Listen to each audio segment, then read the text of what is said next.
9월 27일 날 이제 8시간 동안 12톤의 불산이 누출이 돼가지고 뭐 노동자 5분 돌아가시고 소방관 18분이 부상을 당하시고 주민만도 12,000명이나 건강검진을 받고 뭐 농작물이나 차 뭐 이런 많은 피해가 있었는데 구조도 모르고 그다음에 어떻게 누출됐는지도 추측할 수가 없었기 때문에 그 밸브를 찾는데 8시간이 걸린 거예요. 화학물질에 대한 정보를 알아야, 뭘 알아야 대처를 할 거 아닙니까? 이 원인 미상의 폐 손상, 원인을 알 수 없는 폐렴으로 입원했던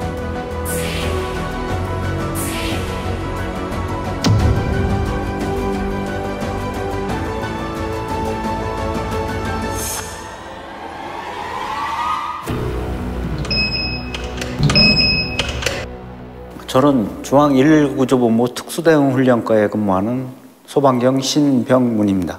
그날이 제가 때마침 비번이었었는데 그 뉴스하고 사무실에 전화가 왔었거든요. 큰 사고가 구미에서 났다고 해가지고 직원들은 저기 헬기 타고 구미 쪽으로 가고 저 같은 경우는 청주가 집인데 집에서 개인 승용차 타고 구미로 가게 됐습니다. 사고가 난 걸 인지한 거는 언론을 보고 알았습니다. 이게 그 당시에 아마 제가 캡처를 했던 것 같은데 여기 뭐라고 써 있었냐면은 구미 공장 폭발 사고 썼습니다. 경북 구미 국가산업단지 공장에서 폭발 사고나 유독가스 노출, 물질도 몰랐어요. 그냥 폭발입니다. 이러니까 이게 어떻게 상황이 진행되는지도 몰랐었고요. 이제 다만 공장이 이제 특정 지역이다 보니까 거기에서 어떤 물질을 취급하는지에 대한 기본적인 정보를 가지고 다 이제 추측과 예측과 이런 부분으로 전개됐던 부분이었습니다. 근데 처음에 제가 이제 출동하기 전에 경북 뭐 과장님이 뭐 한 30cm 정도 된다라는 그런 데서 누출된다고 처음에는 얘기를 들었어요. 그러니까 정보가 가장 중요한 건데 그런 정보를 오보를 받으니까 저희들도 판단하기가 엄청 어려웠습니다, 사실.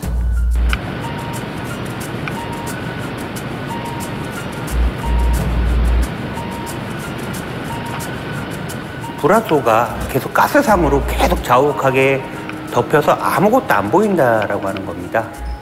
근데 그런 상황에서 그럼 저희가 추측해 본 결과는 과연 이게 언론에서 발표한 폭발일까? 왜? 사고가 난 시점에서도 꽤 많은 시간이 흘렀는데도 계속 그렇게 현장에 불화소 가스가 계속 나오고 있다라고 하는 거는 이건 폭발일 수가 없을 것 같다. 매캐해가지고 숨이 어떻게 표현을 해야 되나? 숨이 꽉 막힌다고 표현을 해야 되나?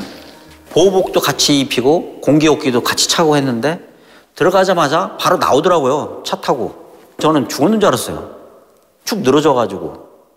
현장에 들어가면은 그런 보이지 않는 두려움이 있거든요. 이제 저희가 끊임없이 정보는 제공을 했어요. 저 탱크롤이 하부에 컴프레셔 할 거 뭐 있다, 밸브를 어떻게 막아야 된다, 이런 부분을 끊임없이 제공을 해줬고, 누출 방지 창 가지고서 누출 부위를 막으니까 그 옆에 있는 밸브가 제껴져 있었다고 하더라고요.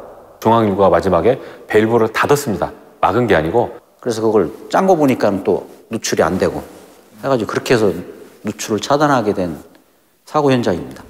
원래는 주 레버가 잠긴 상태에서 연료 밸브를 먼저 프렌치를 제거하고 연료 밸브 호스를 연결한 이후에 작업 시간을 줄이기 위해 연료 밸브 덮개를 열어둔 채 작업을 강행한 것이 가스 노출 사고를 불렀습니다.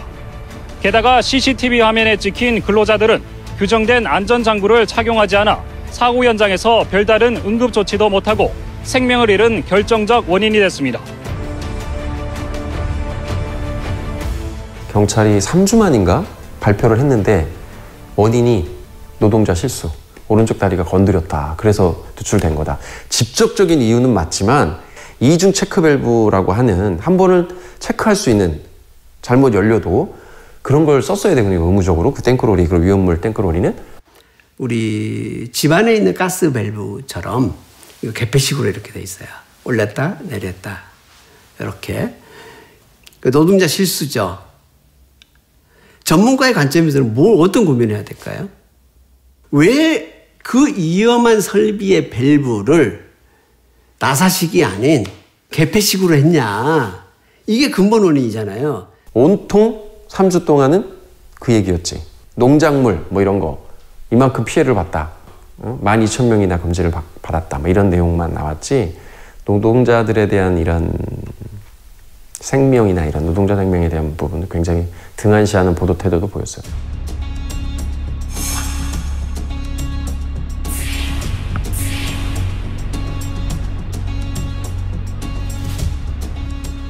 부미불산 조사를 하면서 보니까 몇 주인가 몇 개월 전인가 유사한 사고가 언론에 공개되지 않은 사고가 났었어요.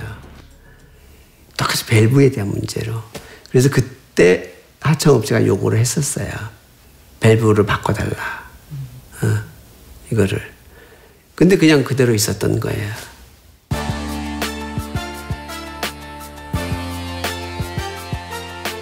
사고 난 다음 날 오전에 이제 저쪽 보시면 흉이 이제 올라오는 게 다시 공기 중에 있는 불산이 가라앉아서 이제 이렇게 웅덩이처럼 만들어졌거든요. 그게 이제 오전에 온도가 올라가니까 불산의 온도가 19.5도가 올라가게 되면 이제 증기가 되거든요. 방제 활동을 해라라고 이제 계속 가이드를 했는데 가서 보니 이게 덩그러니 이제 현장에 있는 거예요. 이걸 가지고 살 뿌렸느냐, 방제했느냐? 아직 못했다라고 하더라고요.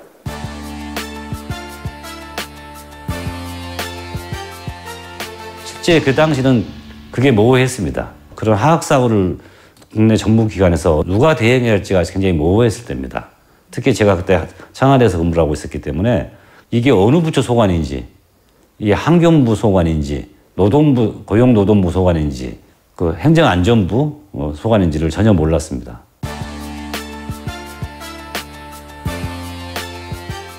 그 전까지만 해도 화학사고가 이렇게 큰 사고가 없었었거든요, 사실.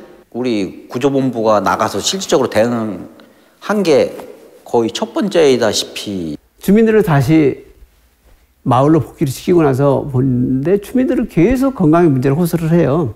그러고 나니까 4일 만에인가 다시 대피 명령을 내립니다. 되게 질타를 많이 받았습니다.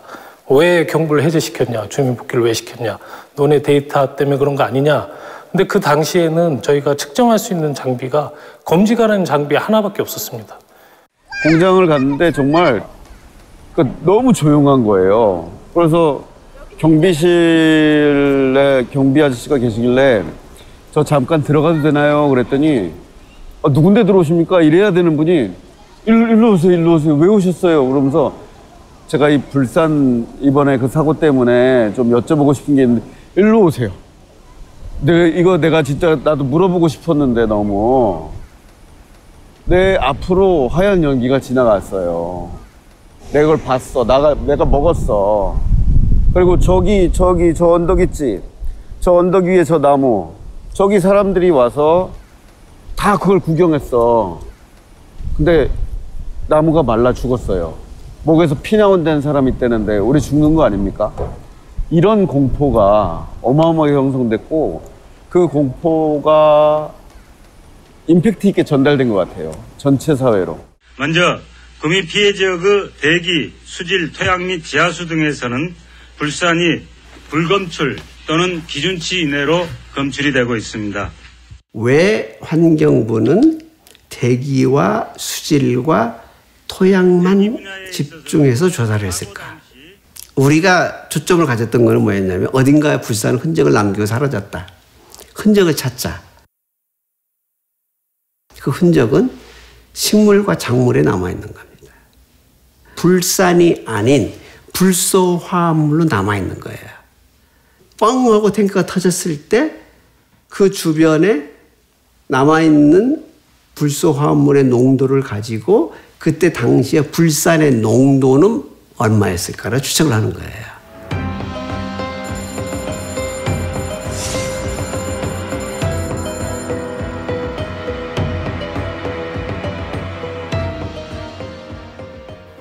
조사 방법을 모르면 우리가 가르쳐 주겠습니다.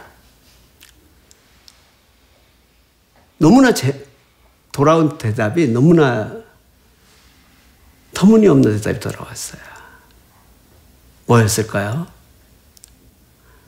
식물이나 작물은 우리의 소관이 아닙니다. 환경부 소관이 아닙니다. 농림부 소관입니다. 정부와 환경부는 화학물질 관리와 지역사회 안전입법을 즉각 제정하라.